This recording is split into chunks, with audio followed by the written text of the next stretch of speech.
واقع افک، یہ واقع اس طرح کہ نبی صلی اللہ علیہ وسلم نے غزوے سے واپسی میں مدینہ کے قریب ایک جگہ پڑاؤ ڈالا، پھر رات ہی کو کوچ کا اعلان کر دیا۔ حضرت عائشہ بھی آپ کے ہمراہ تھی۔ وہ قضائے حاجت کے لیے نکلی، واپس آ کر سینہ ٹٹولا تو ہار غائب تھا، لہذا جہاں غائب ہوا تھا وہی تلاش کرنے واپس گئی اور پا بھی لیا، لیکن اس دوران لشکر کوچ کر گیا اور آپ کا ہودج بھی یہ سمجھتے ہوئے اونٹ پر لاد دیا گیا کہ آپ اس میں موجود ہیں۔ چونکہ ہودج اٹھانے والی ایک جماعت تھی اور عائشہ رضی اللہ تعالی عنہا ابھی ہلکی پھلکی تھی، اس لیے ہودج کے ہلکے پن پر یہ لوگ نہ چونکے، انہیں پتہ ہی نہیں چلا کہ اندر ہے یا نہیں، اتنا کم وزن تھا۔ حضرت عائشہ واپس آئیں تو وہاں کوئی نہ تھا، لہٰذا وہ وہیں بیٹھ گئی کہ لوگ انہیں نہ پائیں گے تو پلٹ کر تلاش کرنے آئیں گے۔ پھر ان کی آنکھ لگ گئی اور وہ سو گئی۔ ادھر ایک صحابی حضرت صفوان بن معطل جو لشکر کے پیچھے رہتے تھے تاکہ لشکر کی گری پڑی چیز ملے تو اسے اٹھا لیں، وہ آگے بڑھے تو ایک سوئے ہوئے انسان کا ڈھانچہ دیکھا، قریب پہنچے تو پہچان گئے کہ حضرت عائشہ ہے، کیونکہ وہ پردے کا حکم آنے سے پہلے انہیں دیکھ چکے تھے۔ دیکھ کر کہا انا للہ و انا الیہ راجعون، رسول اللہ کی بیوی صلی اللہ علیہ وسلم۔ اس کے سوا کچھ نہ کہا۔ حضرت عائشہ ان کی آواز سن کر بیدار ہو گئی اور دوپٹے سے چہرہ ڈھانک لیا۔ حضرت صفوان نے سواری قریب کر کے بٹھائی، حضرت عائشہ اس پہ سوار ہو گئی۔ حضرت صفوان سواری کی نکیل تھامے آگے آگے پیدل چلتے ہوئے لشکر میں آ گئے۔ یہ ٹھیک دوپہر کا وقت تھا اور لشکر پڑاؤ ڈال چکا تھا۔ یہ دیکھ کر اللہ کے دشمن عبداللہ بن ابی کو نفاق اور حسد کے کرب سے ٹھنڈی سانس لینے کا موقع ملا۔ اس نے جھوٹ اور بہتان کے طور پر دونوں کے خلاف بدکاری کی تہمت تراشی، پھر اس میں رنگ بھرنا، پھیلانا، بڑھانا، ادھیڑنا، بننا شروع کیا۔ اس کے ساتھی بھی اسی کو بنیاد بنا کر اس کا تقرب حاصل کرنے لگے۔ اب دیکھیں کہ صاحب ایمان اور نفاق میں کتنا بڑا فرق ہے کہ وہاں تحقیق ہوتی ہے اور یہاں سنی سنائی بات آگے پہنچانا۔ اور جب مدینہ آئے تو اس کا خوب پروپیگنڈا کیا، یہاں تک کہ متعدد اہل ایمان بھی دھوکے میں آ گئے، یعنی پروپیگنڈا لوگوں کو متاثر کرتا ہے۔ ادھر حضرت عائشہ مدینہ آ کر بیمار پڑ گئی اور بیماری نے تقریباً 1 مہینہ طول پکڑا۔ اب مدینہ تو تہمت تراشوں کے پروپیگنڈے سے گونج رہا تھا، لیکن حضرت عائشہ کو کچھ خبر نہ تھی۔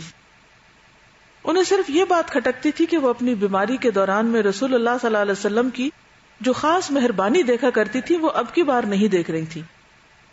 آپ کا رویہ تبدیل تھا، آپ صلی اللہ علیہ وسلم آ کر سلام کرتے اور یہ پوچھ کر واپس ہو جاتے کہ یہ کیسی ہیں، بیٹھتے نہ تھے۔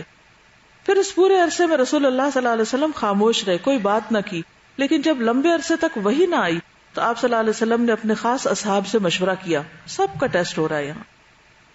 حضرت علی نے اشاروں میں مشورہ دیا کہ انہیں علیحدہ کر دیں، لیکن حضرت اسامہ وغیرہ نے مشورہ دیا کہ برقرار رکھیں۔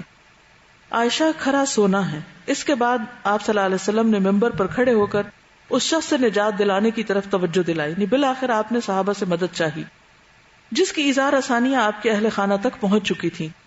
اشارہ عبداللہ بن ابی کی طرف تھا۔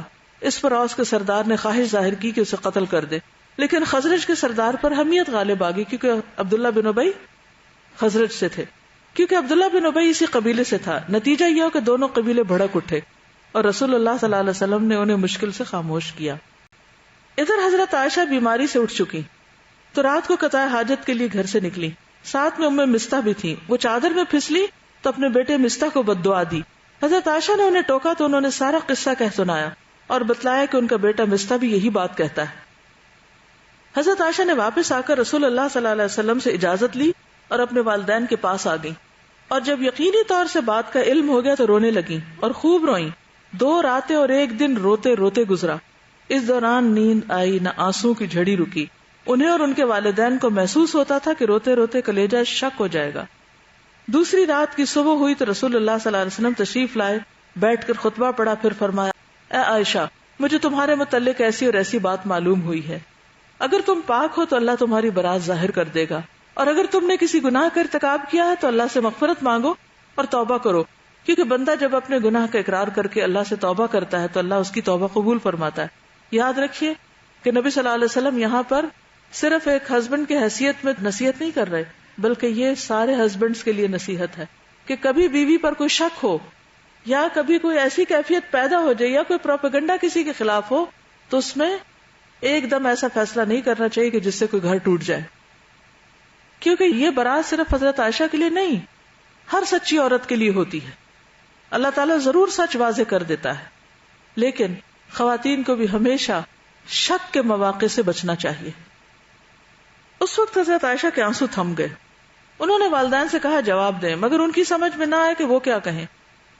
لہٰذا حضرت عائشہ نے خود ہی کہا واللہ میں جانتی ہوں کہ یہ بات سنتے سنتے آپ لوگوں کے دلوں میں اچھی طرح بیٹھ گئی. یعنی نیگیٹو پروپیگنڈا کہاں تک اثر انداز ہو جاتا ہے، اور آپ لوگوں نے اسے سچ سمجھ لیا ہے. اس لیے اب اگر میں یہ کہوں کہ میں پاک ہوں اور اللہ خوب جانتا ہے کہ میں پاک ہوں، صرف اللہ ہی کو گواہ بنا رہی، تو آپ لوگ میری بات سچ نہ مانیں گے. اور اگر میں کسی بات کا اعتراف کر لوں اور اللہ خوب جانتا ہے کہ میں اس سے پاک ہوں، تو آپ لوگ صحیح مان لیں گے. اس لیے میں اپنے اور آپ لوگوں کے لیے وہی مثال پاتی ہوں جیسے حضرت یوسف کے والد نے کہا تھا. ان کا نام بھول گئی اس وقت. سو صبر ہی بہتر ہے، اور تم لوگ جو کچھ کہتے ہو اس پر اللہ کی مدد مطلوب ہے. اس کے بعد حضرت عائشہ پلٹ کر لیٹ گئیں. اسی وقت وحی نازل ہوئی. جب نزول وحی کی کیفیت ختم ہوئی تو رسول اللہ صلی اللہ علیہ وسلم مسکرا رہے تھے. آپ نے پہلی بات جو فرمائی وہ یہ تھی، یا عائشہ اما اللہ فقد برأکی، اے عائشہ اللہ نے تمہیں پاک قرار دیا ہے. اس پر ان کی ماں نے کہا نبی صلی اللہ علیہ وسلم کی طرف اٹھو، شکریہ ادا کرو. حضرت عائشہ نے کہا واللہ میں ان کی طرف نہیں اٹھتی، میں تو صرف اللہ کی تعریف کروں گی. اس موقع پر ان کی برات کے سلسلے میں اللہ تعالیٰ نے جو آیات نازل کی وہ سورۃ نور کی 10 آیات ہیں، جو ان الذین جاؤوا بالافک عصبۃ سے شروع ہو کر 20ویں آیت ولولا فضل اللہ علیکم ورحمتہ وان اللہ رؤوف الرحیم پر ختم ہوتی ہیں. اس کے بعد رسول اللہ صلی اللہ علیہ وسلم صحابہ کرام کے پاس تشریف لائے، انہیں خطبہ دیا اور برات کے سلسلے میں اللہ نے جو آیات نازل فرمائی تھی ان کی تلاوت کی. اس کے بعد ممبر سے اتر کر خالص مومنین میں سے 2 مردوں اور 1 عورت کے متعلق حکم دیا اور انہیں 80 کوڑے مارے گئے، کیونکہ جو جھوٹا الزام لگائے اور 4 گواہ نہ لا سکے اور کسی کے خلاف کوئی ایسی بات کہے، اس کی اسلام میں یہی سزا ہے. اور یہ تھے حضرت حسان بن ثابت، مصطح بن اثاثہ اور حمنہ بنت جہش. ان کے قدم پھسل گئے تھے، انسان تھے نا، انسانوں سے غلطیاں ہو جاتی ہیں، اور انہوں نے بھی تہمت تراشی میں حصہ لیا تھا.